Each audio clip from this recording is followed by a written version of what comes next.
Assalamualaikum warahmatullahi wabarakatuh. Saya Muhammad Fazrul Eko Isnin, NIM 211105020044. Saya di sini akan menanggapi dan mereview materi video dari Bapak Dr. Abdul Wadud Nafis LCMII selaku dosen pengampu mata kuliah Ekonomi Makro Islam. Saya di sini akan menjelaskan tentang ekonomi terbuka. Pengertian ekonomi terbuka. Ekonomi terbuka adalah perekonomian suatu negara yang terlibat luas dalam perdagangan antar negara internasional sehingga terjadilah ekspor dan impor. Perekonomian terbuka terdiri atas 4 sektor, yaitu 1. Perusahaan, 2. Rumah tangga, 3. Pemerintah, dan yang keempat negara lain. Konsekuensi ekonomi terbuka. Konsekuensi yang pertama yaitu permintaan agregat pemerintah keseluruhan. Yang kedua, jumlah uang yang beredar semakin banyak dan akan menimbulkan inflasi. Yang ketiga yaitu harga barang semakin meningkat. Sekarang kita membahas tentang perekonomian terbuka impor.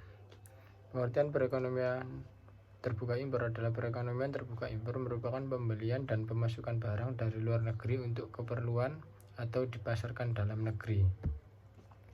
Selanjutnya, perekonomian terbuka ekspor. Pengertian perekonomian terbuka ekspor adalah penjualan barang dan jasa yang diproduksi dalam negeri kepada negara lain yang membutuhkannya. Jika suatu negara membuka perdagangan internasional dan menjadi pengekspor suatu barang, maka produsen domestik barang tersebut akan diuntungkan dan konsumen domestik barang tersebut akan dirugikan. Manfaat perekonomian terbuka ekspor yaitu yang pertama, memperluas pasar, terutama pasar barang yang diekspor tersebut. Yang kedua yaitu menambah devisa negara. Keuntungan diperoleh dari keuntungan kegiatan ekspor tersebut. Dan yang ketiga yaitu memperluas lapangan pekerja. Luasnya pasar ekspor suatu barang tertentu akan membuka lapangan pekerjaan dan pada akhirnya akan mengurangi tingkat pengangguran suatu negara. Selanjutnya yaitu faktor penentu ekspor dan impor.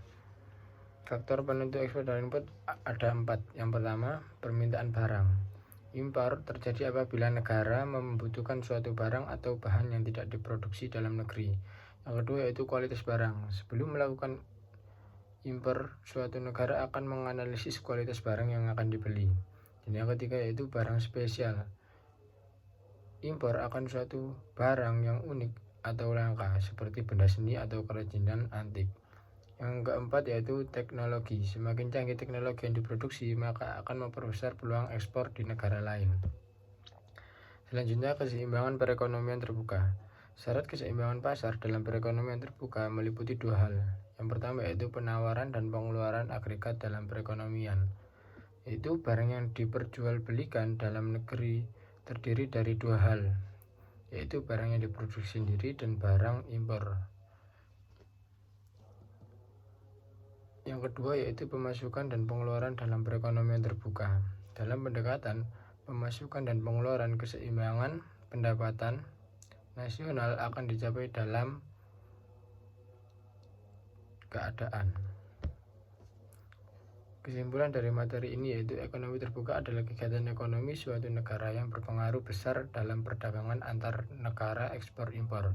Perekonomian terbuka terdiri atas 4 sektor, yakni perusahaan, rumah tangga, pemerintah, dan negara lain.